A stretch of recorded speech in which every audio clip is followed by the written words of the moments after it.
Hi hello ಎಲ್ಲರೂ ನಮಸ್ತೆ, welcome back my YouTube channel. ಎಲ್ಲರೂ ಹೇಗಿದ್ದೀರಾ? ನಾವು ಕೂಡ ತುಂಬಾ ಚೆನ್ನಾಗಿದ್ದೀವಿ. ಬನ್ನಿ ಇವತ್ತಿನ ವ್ಲಾಗನ್ನು ಶುರು ಮಾಡೋಣ.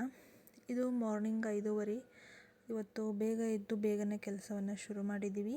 ನಾನಿಲ್ಲಿ ಮನೆಯಲ್ಲಿ ಎಲ್ಲ ಕೆಲಸನ ಮುಗಿಸ್ಕೊಂಡು ಸ್ನಾನ ಎಲ್ಲ ಮಾಡಿಕೊಂಡು ದೇವರ ಪೂಜೆಯನ್ನು ಶುರು ಮಾಡಿದ್ದೀನಿ. ಜೊತೆಗೆ ಸುನಿಲ್ ಅವರು ನೀರಿಟ್ಟಿದ್ದರು, ಅಂದರೆ ರೊಟ್ಟಿ ಮಾಡೋದಕ್ಕೆ.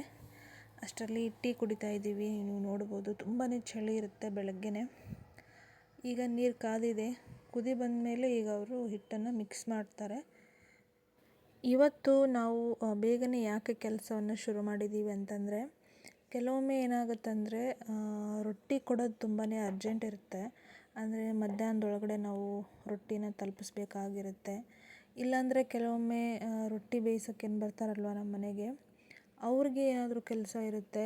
ಹಾಗಾಗಿ ನಾವು ಈ ಥರ ಬೇಗನೆ ಮಾಡೋದಕ್ಕೆ ಟ್ರೈ ಮಾಡ್ತೀವಿ.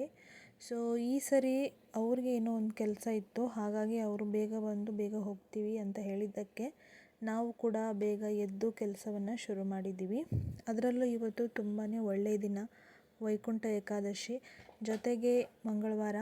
ಹಾಗಾಗಿ ನಾನು ಕೂಡ ಬೇಗ ಎದ್ದು ಎಲ್ಲ ಕೆಲಸನ ಮುಗಿಸ್ಕೊಂಡು ಪೂಜೆ ಮಾಡ್ತಾಯಿದ್ದೀನಿ. ಇದು ಚಳಿಗಾಲ, ಹೌದು, ತುಂಬಾ ಚಳಿ ಇರುತ್ತೆ. ಆದರೆ ನಾವು ತುಂಬ ಚಳಿ ಇದೆ ಅಂತ ಅಂದ್ಕೊಂಡಿದ್ರೆ ನಿಜವಾಗ್ಲೂ ಚಳಿ ಇರುತ್ತೆ. 5:30 ಅಥವಾ 4 ಗಂಟೆಗೆ ಅಷ್ಟೊಂದು ಚಳಿ ಇರಲಿಲ್ಲ. ಅದಾದಮೇಲೆ 6 ಗಂಟೆಯಿಂದ ಚಳಿ ಸ್ಟಾರ್ಟ್ ಆಯಿತು. ತುಂಬಾ ಖುಷಿ ಅನಿಸುತ್ತೆ, ಹಾಗೆ ಮನಸ್ಸಿಗೆ ತುಂಬಾ ನೆಮ್ಮದಿ ಅನಿಸುತ್ತೆ ನಾವು ಬೇಗ ಎದ್ದು ನಮ್ಮ ಕೆಲಸಗಳಲ್ಲಿ ತೊಡ್ಕೊಂಡಾಗ. ಏನೋ ಒಂಥರ ಖುಷಿ ನೆಮ್ಮದಿ ಅಂತೂ ಖಂಡಿತವಾಗ್ಲೂ ಸಿಗುತ್ತೆ. ನಾವು ಎಷ್ಟು ಲೇಸಿಯಾಗಿ ಕೆಲಸವನ್ನು ಮುಂದೆ ಹಾಕ್ತಾ ಹೋಗ್ತೀವಿ, ಅಷ್ಟು ನಮಗೆ ಏನೋ ಒಂದು ಭಾರ ಅನಿಸ್ತಾ ಇರುತ್ತೆ.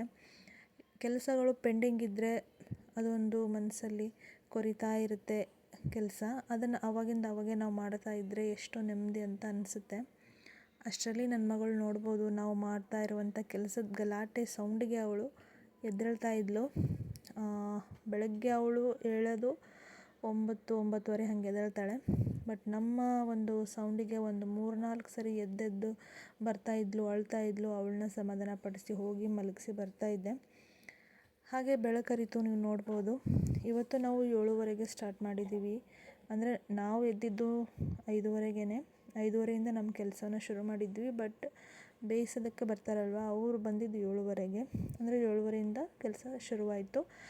ಅಷ್ಟರಲ್ಲಿ ಸುನಿ ಕೂಡ ಬೇಗ ಎದ್ದು ನೀರನ್ನಿಟ್ಟು ನನಗೆ ಮನೆ ಕೆಲಸದಲ್ಲಿ ಸ್ವಲ್ಪ ಹೆಲ್ಪ್ ಮಾಡಿ, ಅವರು ಕೂಡ ಹಿಟ್ಟನ್ನು ಕಲಸಿ ಮಿಕ್ಸ್ ಎಲ್ಲ ಮಾಡಿ ಬೀಳಿಸಿದ್ರು. ಸುಮಾರು ಒಂದು ದಬರಿಯಷ್ಟು ಹಿಟ್ಟನ್ನು ಅವರು ಬೀಳಿಸಿದ್ರು. ಸೊ ಫಸ್ಟು ಮಷೀನನ್ನೆಲ್ಲ ಕ್ಲೀನ್ ಮಾಡ್ಕೋಬೇಕು, ಅದಾದಮೇಲೆ ನಾವು ಕೆಲಸ ಶುರು ಮಾಡ್ತೀವಿ. ಇಲ್ಲಾಂದರೆ ನಿನ್ನೆ ಮಾಡಿರ್ತೀವಲ್ಲ ಹಾಗೆ ಇರುತ್ತೆ. ಕೆಲವೊಮ್ಮೆ ಅದರಲ್ಲೇ ಮಾಡಿದ್ರೆ ತುಂಬಾ ಗಲೀಜಿರುತ್ತೆ. ಹಾಗಾಗಿ ಅದನ್ನೆಲ್ಲ ಫಸ್ಟ್ ಕ್ಲೀನ್ ಮಾಡಿಕೊಂಡು ನಾವು ಹಿಟ್ಟನ್ನು ಮಿಕ್ಸ್ ಮಾಡ್ಕೊಳ್ತೀವಿ. ಇದು ಡೈಲಿ ನಮ್ಮ ರುಟೀನ್ ಅಂತ ಹೇಳ್ಬೋದು. ಕೆಲವೊಮ್ಮೆ ನಾವು ಲೇಟಾಗಿ ಎದ್ದಿರ್ತೀವಿ, ಆವಾಗ ನಾವು ಯಾವುದೇ ಕೆಲಸನ ಮಾಡಲ್ಲ. ಆವಾಗ ಎಲ್ಲ ಕೆಲಸದವರೇ ಮಾಡ್ತಾರೆ. ಕೆಲವೊಮ್ಮೆ ನಾವು ಬೇಗ ಎದ್ದು ಮಾಡ್ಕೋತೀವಿ. ತುಂಬಾ ಆರ್ಡ್ರ್ ಇದ್ದಾಗ ಅಥವಾ ತುಂಬಾ ರೊಟ್ಟಿ ಬೇಕಂದಾಗ ನಾವು ಖಂಡಿತವಾಗ್ಲೂ ಮಾಡಲೇಬೇಕಾಗುತ್ತೆ.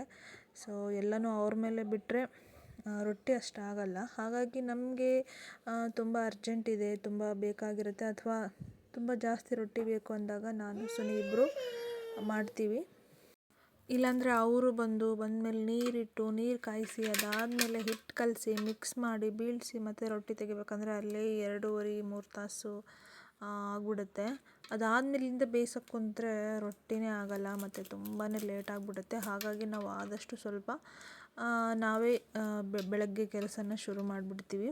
ಕೆಲವೊಮ್ಮೆ ನಾವು ಲೇಟಾಗಿ ಎದ್ದಿರ್ತೀವಿ, ಆವಾಗ ಅವರೇ ಬಂದು ಎಲ್ಲ ಮಾಡ್ತಾರೆ ಪಾಪ. ನೀವು ನೋಡ್ಬೋದು, ಇಬ್ಬರು ಬೇಯಿಸ್ತಾ ಇದ್ದಾರೆ, ಹಾಗೆ ಒಬ್ಬರು ಉಳಿದಿರುವಂಥ ಹಿಟ್ಟನ್ನು ಎಲ್ಲ ಮಿಕ್ಸ್ ಮಾಡಿ ಬೀಳಿಸ್ಕೊತಾ ಇದ್ದಾರೆ. ಇನ್ನು ಅವ್ರು ಬಂದು ಮಾಡಲಿ ಅಂತ ಬಿಟ್ಟರೆ ಏನಾಗುತ್ತಂದರೆ, ಅವ್ರು ಬಂದಮೇಲೆ ನೀರಿಟ್ಟು ಕಾಯಿಸಿ ಅದು ಕುದಿ ಬಂದಮೇಲೆ ಮತ್ತೆ ಹಿಟ್ಟಾಕಿ ಕಲಸಿ ಮಿಕ್ಸ್ ಮಾಡಿ ಅದನ್ನೆಲ್ಲ ಒಂದು ರೌಂಡ್ ಬೀಳಿಸಿ, ಅದಾದಮೇಲೆ ರೊಟ್ಟಿ ತಗೊಂಡು ಬೇಯಿಸೋದಕ್ಕೆ ಶುರು ಮಾಡೋದಕ್ಕೆ ಸುಮಾರು 2 ತಾಸು ಟೈಮ್ ಎಷ್ಟಾಗುತ್ತೆ. ಆವಾಗ ಸ್ಟಾರ್ಟ್ ಮಾಡಿದ್ಮೇಲೆ ಇನ್ನು ಮುಗಿಯೋದಕ್ಕೆ ತುಂಬ ಹೊತ್ತಾಗುತ್ತೆ, ಲೇಟ್ ಆಗುತ್ತೆ. ಹಾಗಾಗಿ ನಮ್ಗೆ ಎಷ್ಟಾಗುತ್ತೋ ಅಷ್ಟು ನಾವು ಸ್ಟಾರ್ಟ್ ಮಾಡ್ತೀವಿ ಕೆಲಸನ ಬೆಳಗ್ಗೆ. ಇವತ್ತಿನ ವ್ಲಾಗಲ್ಲಿ 1-2 ದಿನದ ವಿಡಿಯೋಗಳು ಕೂಡ ಇರುತ್ತೆ. ಯಾಕಂದರೆ ಕಂಟಿನ್ಯೂ ಮಾಡೋದಕ್ಕೆ ಆಗಿರಲಿಲ್ಲ ನನಗೆ ಫುಲ್ ವಿಡಿಯೋ. ಹಾಗಾಗಿ ಒಂದೆರಡು ದಿನದ ವಿಡಿಯೋವನ್ನು ಹಾಕಿ ಎಕ್ಸ್ಪ್ಲೇನ್ ಮಾಡ್ತೀನಿ. ಹಾಗೆ ಜೊತೆಗೆ ಅಮ್ಮ ಕೂಡ ಬರ್ತಿರ್ತಾರೆ. ಅಮ್ಮನ ಜೊತೆ ನನ್ನ ಮಗಳು ಆಟ ಆಡ್ತಿರುವಂಥದ್ದು ನೋಡಿದರೆ ನೀವು. ಹಾಗೆ ಬೇರೆ ಕಡೆ ಎಲ್ಲಾದರೂ ರೊಟ್ಟಿ ಪಾರ್ಸೆಲ್ ಕಳಿಸ್ಬೇಕು ಅಂದರೆ ಈ ಥರ ನಾವು ಒಂದು ಬಾಕ್ಸಲ್ಲಿ ಹಾಕಿ ಕಳಿಸ್ತೀವಿ. ಸೊ ನೀವು ಯಾವುದೇ ಒಂದು ಊರಿಂದನೂ ರೊಟ್ಟಿ ಕೂಡ ಆರ್ಡರ್ ಮಾಡ್ಬೋದು. ನಾನು ನಂಬರ್ ಕೂಡ ಮೆನ್ಷನ್ ಮಾಡಿರ್ತೀನಿ. ತುಂಬಾ ಚೆನ್ನಾಗಿರುತ್ತೆ ಖಡಕ್ ರೊಟ್ಟಿ. ಒಮ್ಮೆ ಆರ್ಡರ್ ಮಾಡಿ ಹಾಗೆ ಟೇಸ್ಟ್ ಕೂಡ ನೀವು ನೋಡಬಹುದು. ಹಾಗೆ ಇದು ನೆಕ್ಸ್ಟ್ ಡೇ ಇರ್ಬೋದು ಮೋಸ್ಟ್ಲಿ. ಈಗ ಅವರೇ ಮಿಕ್ಸ್ ಮಾಡಿ ರೊಟ್ಟಿಯನ್ನು ಬೇಯಿಸ್ತಾ ಇದ್ದಾರೆ. ಇನ್ನೂ ರೊಟ್ಟಿ ಬೇಯಿಸೋದಕ್ಕೆ ಶುರು ಮಾಡಿಲ್ಲ. ಕೆಲವೊಮ್ಮೆ ಹೇಳಿದ್ನಲ್ಲ ನಾನು ಹೋದ ಬ್ಲಾಗ್ನಲ್ಲಿ ಬೇಗ ಕರೆದಿರ್ತೀವಿ ಅಂತ. ಸೊ ಇವತ್ತು ಕೂಡ ಬೇಗ ಬಂದಿದ್ದಾರೆ. ಹಾಗೆ ನಿನ್ನೆ ರೊಟ್ಟಿ ಎಲ್ಲ ಸೇಲಾಗಿ ಇಷ್ಟು ಉಳಿದಿದೆ. ಇತ್ತೀಚೆಗಂತೂ ರೊಟ್ಟಿ ನಮಗೆ ತುಂಬಾ ಕಡಿಮೆ ಬೀಳ್ತಾ ಇದೆ. ಅಂದರೆ ಸ್ಟಾಕ್ ಮಾಡೋದಕ್ಕಾಗ್ತಾಯಿಲ್ಲ. ಆವತ್ತಿಂದ ಅವತ್ತೇ ಸೇಲ್ ಆಗಿಬಿಡುತ್ತೆ. ಹಾಗೆ ಇದು ನೀವು ನೋಡ್ತಾ ಇರೋದು ರೊಟ್ಟಿ ಸ್ವಲ್ಪ ಸ್ವಲ್ಪ ಕಟ್ಟಾಗಿರುತ್ತಲ್ವ ಬೇಯಿಸುವಾಗ, ಅಂದರೆ ಹಂಚು ಮೇಲೆ ಎತ್ತು ಹಾಕುವಾಗ ಅಥವಾ ತಿರುಗಿಸುವಾಗ ಸ್ವಲ್ಪ ಏನಾದರೂ ಕಟ್ಟಾದರೂ ಕೂಡ ನಾವು ಅದನ್ನು ಸೈಡಿಗೆ ತೆಗೆದುಬಿಡ್ತೀವಿ. ಸ್ವಲ್ಪ ಡ್ಯಾಮೇಜ್ ಆಗಿದ್ರೂ ನಾವು ಅದನ್ನು ಸೇಲ್ ಮಾಡಲ್ಲ. ನಮಗೆ ಊಟಕ್ಕೆ ನಾವು ತಗೊಂಡ್ಬಿಡ್ತೀವಿ. ಹಾಗೆ ಜೊತೆಗೆ ನನ್ನ ಮಗಳಿಗೆ ನೋಡ್ಬೋದು, ನಾನು ಒಂದು ಸಿಂಪಲ್ ಟೆಂಟ್ ಮಾಡಿದ್ದೀನಿ ಅವಳಿಗೆ ಆಟ ಆಡೋದಕ್ಕೆ. ಈ ಥರದ ಟೆಂಟ್ಗಳನ್ನು ಮಾಡಿ ದಿನಾಲೂ ಆಟ ಆಡಿಸ್ತಾನೆ ಇರಬೇಕು ಅವಳಿಗೆ. ಹಾಗೆ ನೀವಿಲ್ಲಿ ನೋಡ್ಬೋದು ರೊಟ್ಟಿ ಪ್ಯಾಕ್ ಆಗಿದೆ ಇವತ್ತಿಂದು. ಹಾಗೆ ಈಗ ಮಾಡ್ತಾ ಇದ್ದಾರೆ. ಇನ್ನು ನನ್ನ ಮಗಳಿಗೆ ಆಟ ಆಡಿಸ್ತಾ ಅವಳಿಗೆ ಊಟ ಕೂಡ ಮಾಡಿಸ್ಬೇಕು. ಊಟ ಮಾಡಿಸ್ಬಿಟ್ಟು ಸ್ವಲ್ಪ ಅಮ್ಮನ ಮನೆಗೆ ಕಳಿಸ್ತೀನಿ ದಿನ 1-2 ತಾಸು. ಸ್ವಲ್ಪ ಫ್ರೀ ಆಗಿರ್ತೀನಲ್ವ, ಆಗ ಮನೆ ಕೆಲಸಗಳನ್ನು ಮಾಡ್ಕೋತೀನಿ. ಹಾಗೆ ಇಲ್ಲಿ ನಾನು ಹಿಟ್ಟನ್ನು ಮಿಕ್ಸ್ ಮಾಡಿ ಬೆಳೆಸ್ತಾ ಇದ್ದೀನಿ. ಈ ಥರ ನಾವು ಮಿಕ್ಸ್ ಆದಮೇಲೆ ಈ ಥರ ಒಂದು ರೌಂಡ್ ಅದನ್ನ ಬೆಳೆಸಬೇಕು. ಹಾಗೆ ರೊಟ್ಟಿ ತಗೊಂಡ್ರೆ ಚೆನ್ನಾಗಿ ಬರಲ್ಲ ಅದು. ನಾವು ಹಿಟ್ಟನ್ನು ಎಷ್ಟು ಚೆನ್ನಾಗಿ ನಾದಿ ರೊಟ್ಟಿ ಬೇಯಿಸ್ತೀವಿ ಮಾಮೂಲಿ ಮನೆಯಲ್ಲಿ, ಅದೇ ಥರ ಅದೊಂದು ಪ್ರೊಸೆಸ್ಸು. ಆ ಥರ ಒಂದು ರೌಂಡ್ ಬೆಳೆಸಿದ್ದಾದಮೇಲೆ ರೊಟ್ಟಿ ತುಂಬಾ ಚೆನ್ನಾಗಿ ಬರುತ್ತೆ. ಹಾಗೆ ನಾನು ಇಲ್ಲಿ ಕೆಲಸ ಮಾಡ್ತಾಯಿದ್ರೆ ಸುನಿಯವರು ನನ್ನ ಮಗಳಿಗೆ ಊಟ ಮಾಡಿಸ್ತಾ ಇದ್ದಾರೆ. ಅವಳ ಹತ್ರ ಯಾರಾದರೂ ಒಬ್ರು ಇರಲೇಬೇಕು. ನಾನು ಅಥವಾ ನಮ್ಮ ಮನೆಯವರು ಅಥವಾ ನಮ್ಮ ಅಮ್ಮನ ಮನೆಯಿಂದ ಯಾರಾದರೂ ಬಂದರೆ ಅವರು ಕೂಡ ಇರ್ತಾರೆ. ಈ ಥರ ಅವಳನ್ನು ಮೇಂಟೈನ್ ಮಾಡಿಕೊಂಡು ಹಾಗೆ ಕೆಲಸನೂ ಮಾಡ್ತಾಯಿದ್ವಿ. ಸೊ ನೀವು ಇಲ್ಲಿ ನೋಡ್ಬೋದು, ಈ ಥರ ಒಂದು ರೌಂಡು ಮಿಕ್ಸ್ ಮಾಡಿರುವಂಥ ಹಿಟ್ಟನ್ನು ಬೀಳಿಸ್ತಾ ಇದ್ದೀನಿ. ಅದಾದಮೇಲೆ ರೊಟ್ಟಿ ಬೇಯಿಸೋರು ಬರ್ತಾರೆ. ಬಂದಾದಮೇಲೆ ಅವರು ರೊಟ್ಟಿ ತಗೊಂಡು ಡೈರೆಕ್ಟಾಗಿ ಬೇಯಿಸ್ತಾರೆ. ಕೆಲವೊಮ್ಮೆ ಟೈಮ್ ಇದ್ದರೆ ಅಥವಾ ನನ್ನ ಮಗಳು ಮಲಗಿದ್ರೆ ನಾನು ಸುನಿ ಇಬ್ಬರು ತೆಗೆದು ಇಟ್ಟಿರ್ತೀವಿ ರೊಟ್ಟಿನ. ಆಗ ಅವರು ಡೈರೆಕ್ಟಾಗಿ ಬಂದು ಬೇಯಿಸ್ತಾರೆ. ಹಾಗೆ ಇಲ್ಲಿ ನೀವು ನೋಡ್ಬೋದು ನನ್ನ ಮಗಳು ಏನೆಲ್ಲ ತಂಟೆ ತರಲೆ ಮಾಡ್ತಾಳೆ ಅಂದರೆ ನಿಜವಾಗ್ಲೂ ಅವಳನ್ನ ಹಿಡಿಯೋದು ತುಂಬಾ ಕಷ್ಟ. ಇತ್ತೀಚೆಗೆ ತುಂಬಾ ಅವಳು ತುಂಟಿ ಆಗಿಬಿಟ್ಟಿದ್ದಾಳೆ. ನಾನು ಆದಷ್ಟು ಚಾಕ್ಲೇಟ್ಸು ಅಂದರೆ ಸ್ವೀಟ್ಸ್ ಇರುವಂಥ ಐಟಮ್ಸ್ಗಳನ್ನು ತಿನ್ನಿಸೋದನ್ನು ಕಡಿಮೆ ಮಾಡಿದ್ದೀನಿ. ಅದರ ಬದಲು ಹಣ್ಣು ಹಂಪಲು, ಅದರಲ್ಲೂ ಅದು ಕೂಡ ಸ್ವೀಟ್ ಇರುತ್ತಲ್ವ, ಆದಷ್ಟು ಆರೋಗ್ಯಕ್ಕೆ ಒಳ್ಳೆಯದಾಗುವಂಥ ಫುಡ್ಗಳನ್ನು ಕೊಡ್ತಾಯಿದ್ದೀನಿ. ತುಂಬಾ ಚಾಕ್ಲೇಟ್ ತಿಂತಾಯಿದ್ಲು ಅವಳು. ದಿನಕ್ಕೆ 2-3 ಚಾಕ್ಲೇಟ್ ಅಂತೂ ಕಂಪಲ್ಸರಿ ತಿಂತಾಯಿದ್ಲು. ಈಗ 1 ವೀಕ್ ಆಯಿತು ನಾನು ಆದಷ್ಟು ಅದನ್ನೆಲ್ಲ ಬಿಡಿಸ್ಬಿಟ್ಟಿದ್ದೀನಿ.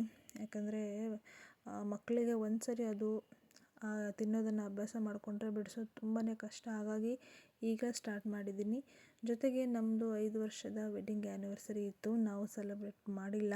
ಯಾಕೆ ಅಂತ ಹೇಳ್ತೀನಿ. ಅಪ್ಪ ಅಮ್ಮ ಕೂಡ ಪಾಪ ನಮಗೋಸ್ಕರ ಕೇಕೆಲ್ಲ ತಂದಿದ್ದರು. ಅವ್ರಿಗೆ ಬೇಜಾರು ಮಾಡಬಾರ್ದಲ್ಲ ಅಂತ ನಾನು ನಮ್ಮ ಮನೆಯವ್ರು ಹೋಗಿ ಅಲ್ಲಿ ಕೇಕ್ ಕಟ್ ಮಾಡಿ ಅಲ್ಲೇ ಊಟ ಮಾಡಿಕೊಂಡು ಬಂದ್ವಿ. ಜೊತೆಗೆ ನನ್ನ ಮಗಳು ಹೊರಗಡೆ ಹೋಗೋಣ ಅಂತ ಅಂದ್ಲು. ಅವಳನ್ನ ಕರ್ಕೊಂಡು ಹೊರಗಡೆ ಬಂದು ಹೊರಗಡೆ ಪಡ್ಡು ಇಡ್ಲಿ ತಿನ್ನಿಸ್ಬಿಟ್ಟು ನಾವು ಮನೆಗೆ ಹೋಗ್ತಾ ಇದ್ದೀವಿ. ವೆಡ್ಡಿಂಗ್ ಆ್ಯನಿವರ್ಸರಿ ಯಾಕೆ ಸೆಲೆಬ್ರೇಟ್ ಮಾಡಿಲ್ಲ ಅಂದರೆ ಗೊತ್ತಿಲ್ಲ, ಯಾಕೋ ಮಾಡೋದಕ್ಕೆ ಮನಸ್ಸೇ ಇರಲಿಲ್ಲ.